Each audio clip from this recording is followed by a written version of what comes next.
because, we live in a society that tells us we need to get and accumulate money at all costs, essentially, and therefore that should be our goal or mission in life, to attain the most money so that we can live out the rest of our lives in comfort and all these other things.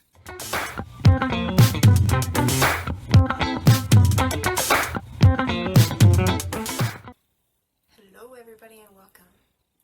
Today I wanted to talk about false goals. So I've said for a while now that figuring out what you want is one of the most challenging things that you have to do in order to, actually get the things that you want. And it's kind of taken for granted that we know what we want, and nobody actually explains this process or tells you how to evaluate the things that you think that you want to see if they are legitimately what you want or something that's superimposed by a society or family members and all these other things. So I thought I'd take the opportunity today to kind of talk about false goals and the traps that you can fall into because of false goals and whatnot.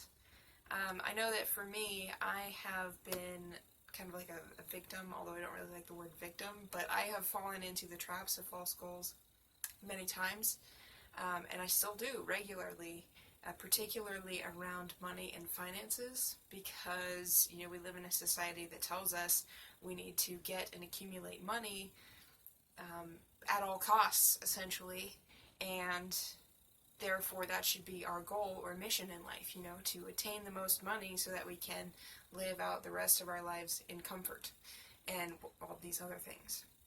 But the truth is, money is an attribute or a side effect, not a goal. It's not something that you should be chasing or looking for. It's something that comes naturally when you start following your path.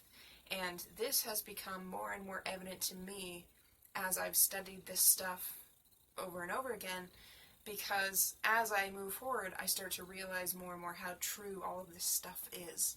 So when it comes to your understanding of this subject, it could benefit you just to realize that what I'm saying is true and then maybe come into alignment with it later.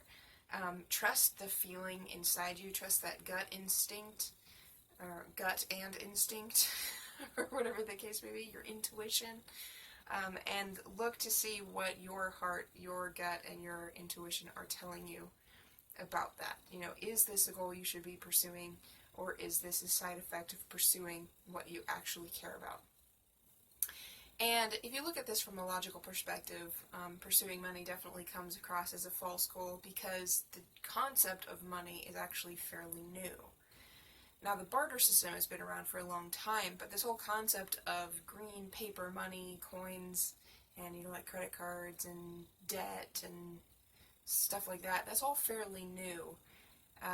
Obviously, it's been around for all of our lives, but modern society is also fairly new. So this whole concept of you should pursue money as a goal is ridiculous in that regard, because your gut, your soul, your intuition doesn't understand the word money. It doesn't understand prosperity and abundance, though, and it does understand comfort. So if you don't know what you're looking for yet, you can pretty much bet that it's going to fall into the category of comfort or safety or love or whatever the case may be. So if you're just moving towards those more general emotional-based goals, you're going to be more likely to fit into the right path rather than if you start going after something specific, but you haven't listened to the call of your heart yet, like money. Yes, so false goals, challenging thing, and they can really drag you off course quickly. I have recently discovered that the way in which I gauge whether a goal is legitimately mine or whether it's superimposed by society or belief structures or whatever that I have held on to is my body's reaction to a concept. So the goal that currently is inspiring me right now is the goal of finding a soulmate or finding a life partner or whatever the case may be. And the reason why I know that's legitimately something that I want is because every time I think about it, it makes me smile. Like, I can't help it. It just does.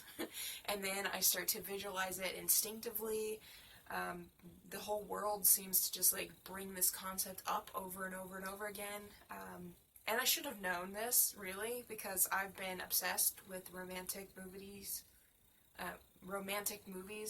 for a while now. And probably the one that I watch most often is Ever After, the Drew Barrymore version of Cinderella. Love that movie, oh my gosh.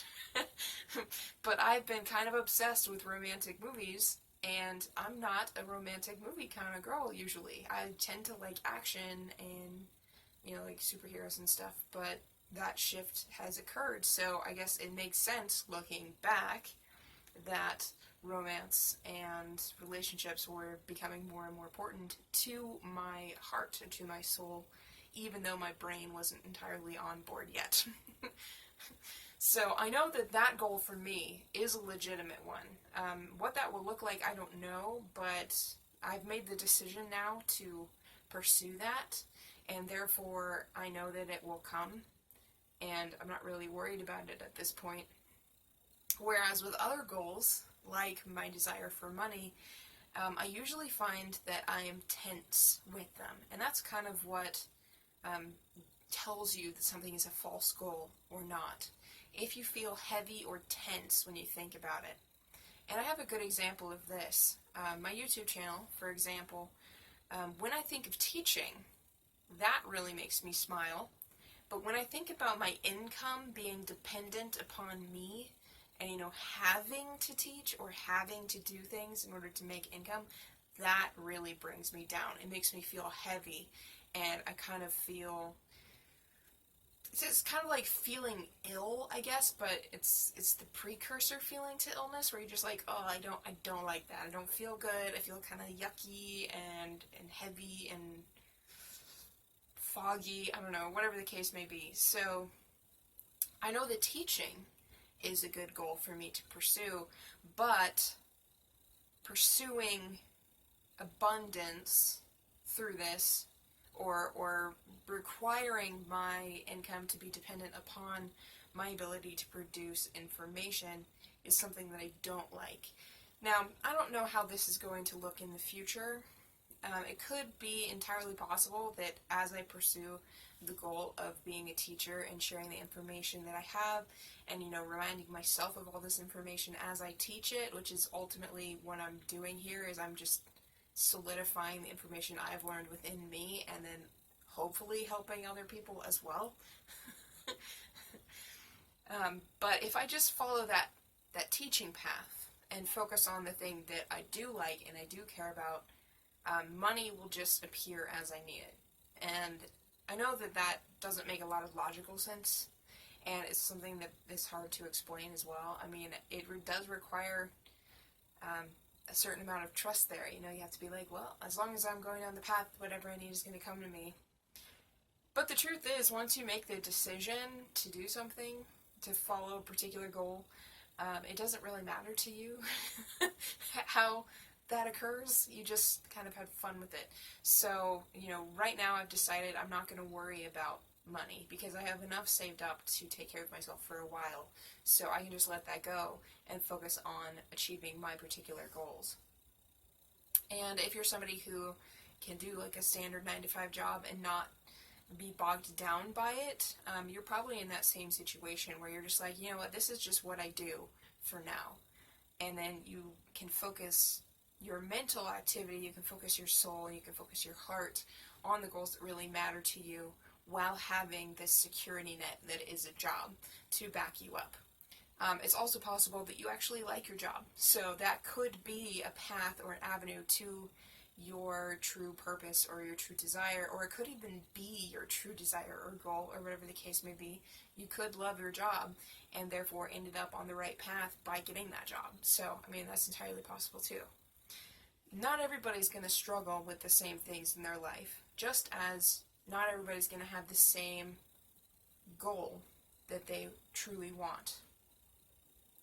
I was listening to Reality Transurfing today, and one of the things that caught my attention, and something that I really agree with, surrounding the concept of goals is that every goal that you have is going to be selfishly driven.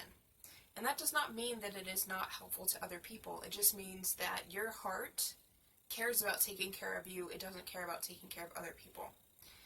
And one of the things that this guy talks about is this concept of altruistic desires are always born in the brain or in the mind, which means that it's not actually coming from your heart, it's not actually coming from your soul. It's coming from a sense of obligation or an expectation of society, which therefore means it's coming from pendulums. And perhaps one of these days I'll do a pendulum video as well, because that whole concept is fascinating in and of itself. But if you listen to a lot of spiritual teachers, oftentimes they go into this concept of your true path is going to incorporate helping other people as well. And I actually agree with this, but what they don't go into is that the reason it helps other people is not the reason that you go into it. So kind of like with my YouTube channel, where my goal here is to solidify this information in my head, to remind myself of all this stuff, and to give myself an opportunity to look back at these things, and then on top of that, to teach other people to potentially utilize this for creating a better life for myself and all these other things. But the initial desire, the desire to teach, comes from a selfish basis, where I'm teaching for me because I need to be reminded of this stuff, and teaching is a great way to solidify information within yourself. And helping you is just a nice side effect. And I know a lot of people in the spiritual and self-help world are all about giving out, giving all of themselves to other people, being completely altruistic, and all these other things. But my guess is these people who falsely tell themselves that life is all about other people and that they shouldn't care about themselves at all, they're more likely to go down bad paths and end up in situations where, they have this huge following, and all of a sudden they do something bad, and everybody who followed them feels betrayed by whatever it is that they ended up doing. I know there have been a couple situations like this that have occurred, like priests and stuff who molest kids and all these other things, where you're like, holy cow, this religious teacher, somebody who's highly respected within a religious grouping, did something horrible and terrible, and now their whole congregation, possibly even the whole religious community, feels betrayed by this particular act. But the only reason that this would happen is because that priest was feeling insecure, feeling uncared for, and rejected. So what did he do? He acted out. He tried to find relief, and all of a sudden his life is falling apart, and the world's like, hey, I gave you what you wanted. You're now free. You're now able to pursue your goals and your desires rather than care for everybody else. But it does it in the worst possible way. So that's one of the reasons why I enjoy Abraham Hicks so much, and also why I find this reality transurfing book so helpful, is because neither of these teachings tell you to give up on yourself and tell you to completely reject and deny the needs that you have, the desires that you have for the sake of other people and helping them. What they tell you is that you need to be selfish enough to take care of you first, and then that altruistic side will come out naturally. It's not something you have to force. It's something you will want to do.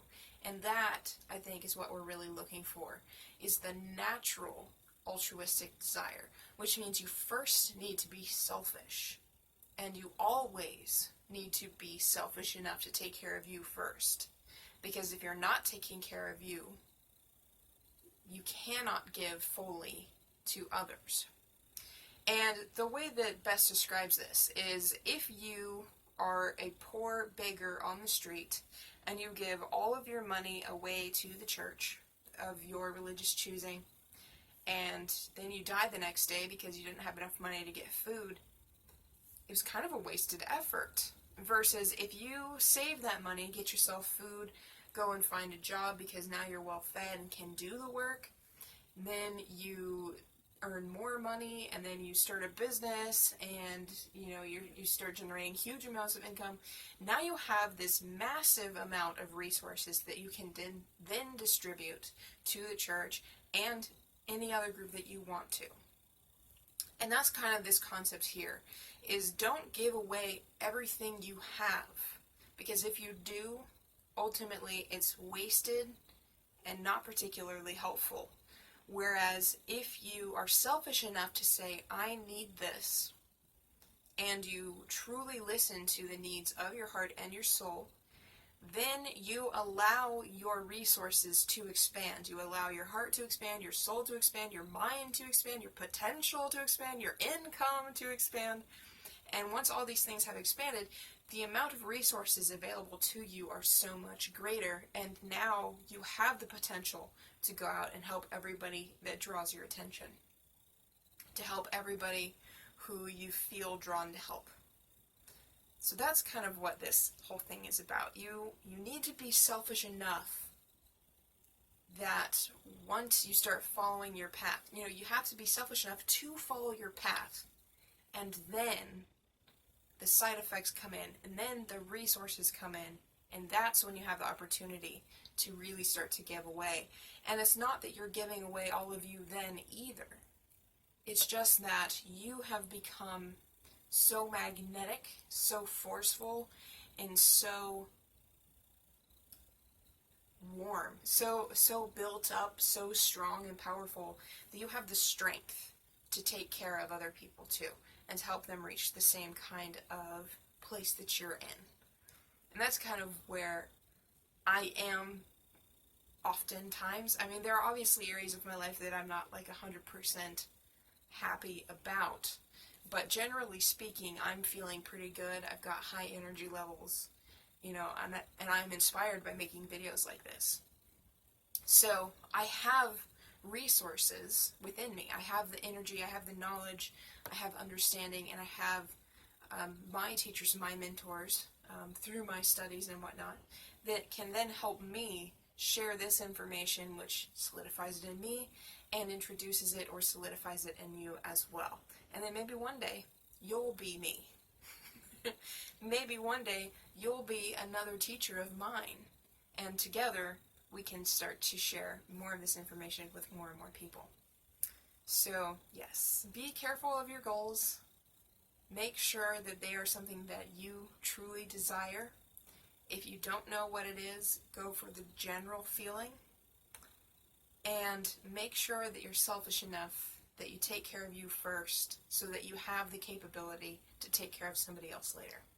And that's pretty much everything I wanted to say in this video. So if you enjoyed it, make sure you click the like button, subscribe to the channel, and click the notification bell so that you're notified when new videos are posted.